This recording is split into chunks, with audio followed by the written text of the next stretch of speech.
Oi gente, sejam bem-vindos ao meu canal. Se você é novo por aqui, eu costumo falar sobre casos criminais reais. Nas quartas e nas sextas eu falo sobre mitos e lendas enquanto me maquio. Então, se você gosta desse tipo de conteúdo, não se esqueça de se inscrever, deixar seu like, que é muito importante para a divulgação do canal. E se você tem algum caso específico que você queira que eu traga, é só comentar aqui embaixo que eu anoto tudo e tento trazer o mais rápido possível. Então, chega de blá blá blá e vamos para o caso de hoje.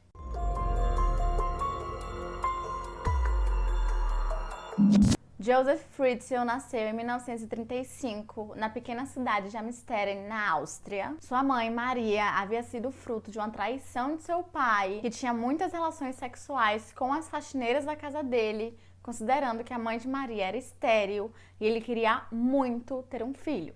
Em 1934, Maria conheceu um homem chamado Joseph Fritzl, com quem ela teve Joseph Fritzl Jr. E na época eles viviam em Eibstrassen, em Amsterdam. Em 1944, Joseph Fritzl, o pai, acabou falecendo na Segunda Guerra Mundial. E a partir daí, Maria começou a ter alguns comportamentos desequilibrados, nos quais envolviam bater, repreender e negligenciar seu filho. E as pessoas que a conheciam diziam que ela queria muito ter um filho, mas não as responsabilidades que envolviam ter um. E o temperamento dela chegou a ser tão agressivo que ela teve que ser presa pelo Terceiro Reich na Áustria em 1945, e então ela foi enviada para um campo de concentração, onde mais tarde ela foi libertada pelos aliados após a guerra. Joseph foi essencialmente deixado sozinho, afinal o pai dele tinha falecido e a mãe estava presa, e na época ele só tinha 10 anos de idade e não tinha ninguém para cuidar dele, então ele foi levado para o orfanato, e lá eles falaram que sua mãe havia morrido, o que mais tarde ele descobriu que era mentira, já que ela voltou para buscá-lo. Porém, o abuso não parou, na verdade piorou, devido à sua passagem pelo campo de concentração. E aos 15 anos de idade, Joseph resolveu enfrentá-la. Na mesma época, ele passou a desenvolver parafilia, que são fantasias ou comportamentos frequentes, intensos e sexualmente estimulantes que envolvem objetos inanimados, crianças ou adultos sem o consentimento deles, ou o sofrimento e humilhação de si próprio ou do parceiro. Ele começou com voyeurismo ao vagar pela sua esquina em Amsterdam, ouvindo os ruídos de jovens casais fazendo sexo. Fritzl acabaria trancando Maria em seu próprio sótão, com as janelas fechadas com tijolos, onde ela morreu em 1980. A motivação, Fritzl disse em uma entrevista com o psiquiatra forense, era simples: vingança por tudo que ela fez a ele. E esse voyeurismo aumentaria, o que é normal para psicopatas sexuais, fazendo com que ele chegasse a se expor em locais públicos para mulheres ou até mesmo se tornar violentos com profissionais do sexo. Em 1951, aos 16 anos de idade, Joseph se mudou para Linz, onde começou seus estudos e aprendizado para se tornar um engenheiro, que naquela época, devido à Segunda Guerra Mundial, era uma área de muita demanda. 5 anos depois, ele conheceu sua futura esposa, Rosemary Byers, de 17 anos de idade, na empresa onde ele trabalhava como assistente técnico. E Fritzl chegou a dizer a seus amigos que ela seria uma excepcional dona de casa, porque ela era muito obediente. Em 1963, Joseph e Rosemary estavam casados e tinham 3 filhos, 2 filhas e um filho. Naquele ano, ele foi enviado por seu empregador para uma viagem de negócios de 2 anos em Gana. Então, ele só retornou em 1965. Ao voltar para Linz e Amsterdam, o autoritarismo de Fritzl sobre sua família atingiu um novo nível, provavelmente como uma reação ao crescimento dos filhos e à necessidade de controlar o estresse. Em 8 de abril de 1966, nasceu seu 4º filho, Elizabeth Fritzl. O nascimento de Elizabeth apenas adicionou mais estresse a Joseph, e foi aí que ele voltou aos seus hábitos predatórios sexuais que ele tinha abandonado alguns anos atrás. E ele também costumava ir muito para Linz, que era onde ele trabalhava, como uma forma de fugir da cidade pequena de Amsterdam. Além do fato de que em Linz ele não era tão conhecido, então se ele fizesse alguma coisa suspeita, ninguém acharia esquisito. Em 1967, ele seguiu uma mulher de um armazém até sua casa e a abusou sexualmente segurando uma faca enquanto o filho dela estava dormindo ao lado da cama. E o tribunal lhe deu apenas 18 meses de prisão. Além disso, o sistema judiciário da Áustria eliminou sua condenação de estupro do registro após 10 anos por conta de uma lei. Em 1972, os Fritzl tiveram seu 7º e último filho, sendo agora 3 meninas e 4 meninos. A reputação de Fritzl como engenheiro e riqueza independente também crescia. Então, Fritzl decidiu investir em propriedades comprando pensões, restaurantes e um hotel de 3 andares com 40 quartos. E ele teve um bom lucro por um tempo, e quando não estava mais dando tanto lucro, o seu hotel pegou fogo misteriosamente. As autoridades nunca puderam provar que foi um incêndio premeditado para receber o dinheiro do seguro. 6 anos depois, Fritzl começou a desenvolver tendências obsessivas sobre Elizabeth, que na época tinha apenas 11 ou 12 anos de idade. Ele exigia saber o tempo todo onde ela estava e frequentemente a espionava. Suas amigas da época chegaram a relatar que ela era muito introvertida e que gostava mais da escola do que sua própria casa, mas nenhuma amiga chegou a perguntar o porquê disso. No final dos anos 70, não foi muito difícil para que Joseph recebesse permissão legal do governo para que construísse o que intitulava como adega subterrânea. Sobretudo se tratando do apogeu da Guerra Fria, os bunkers nucleares eram vistos como uma adição ainda mais normal e necessária a uma casa austríaca do que um conservatório ou uma extensão de cozinha na Grã-Bretanha. O conselho local havia lhe dado uma bolsa de alguns milhares de libras para os custos da construção. Seus vizinhos observavam curiosos quando Joseph contratou um escavador que ficou meses em seu jardim. Eles assistiram enquanto ele jogava toneladas de terra debaixo da casa e a movia em um carrinho de mão para abrir caminho para os quartos que planejava construir.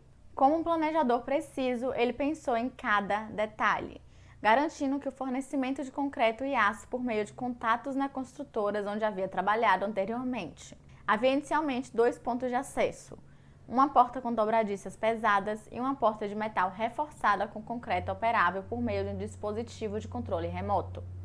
Um total de 8 portas tinham que ser abertas antes de chegar à adega construída por Joseph. A última porta antes do porão, em forma de tumba, a própria Elizabeth, sem querer, o ajudou a instalar.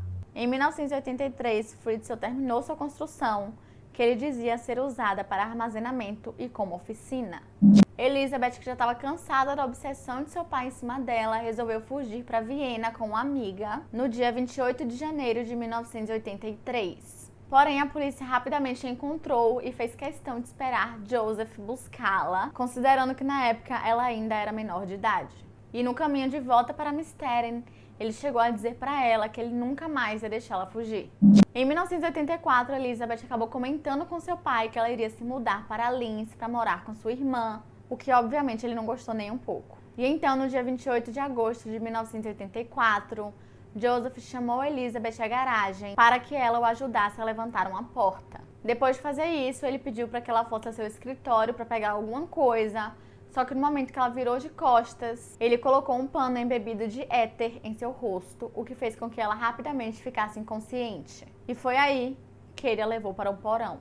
Lá, ele algemou Elizabeth e a acorrentou a um anel no chão. Pelos próximos 24 anos, aquele porão seria o único lugar que Elizabeth veria. E seu pai, durante esse tempo todo, mentia para toda a família, principalmente para a mãe de Elizabeth e para a polícia, contando histórias de que ela teria fugido para se juntar a um culto. E para comprovar sua versão, ele forçou a Elizabeth a escrever uma carta onde ela dizia que teria fugido de casa para se juntar a um culto satânico.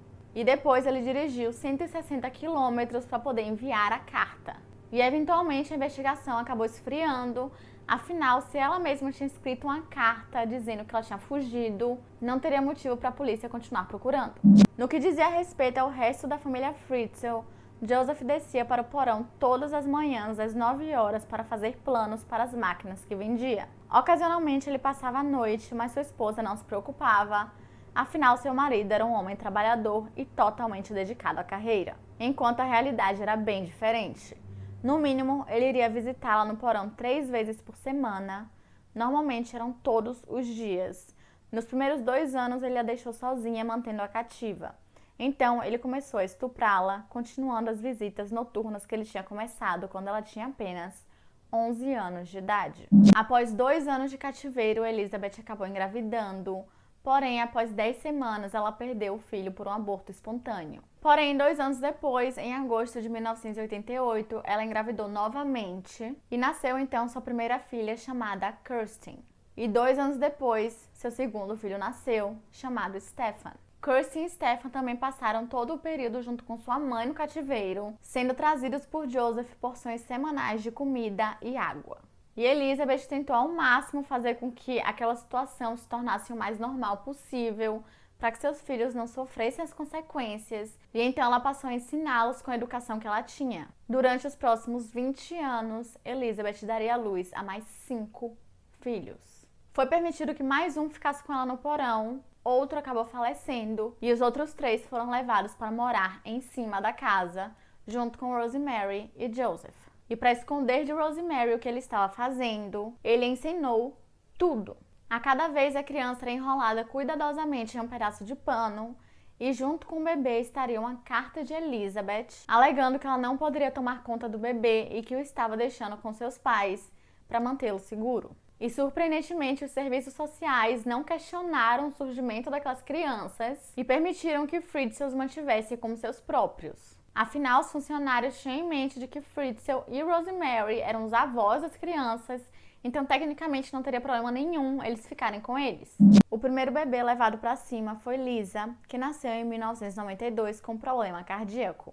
E como Joseph não queria que sua família ouvisse o bebê chorando devido às dores, ele pegou Lisa e a colocou em uma cesta na porta de sua casa com uma suposta carta de Elizabeth. Então, logo depois, a bebê foi levada ao hospital, onde passou por uma cirurgia de emergência e, segundo os relatos, ela viveu uma vida normal com a família na parte de cima da casa, sempre acreditando que Joseph era apenas seu avô.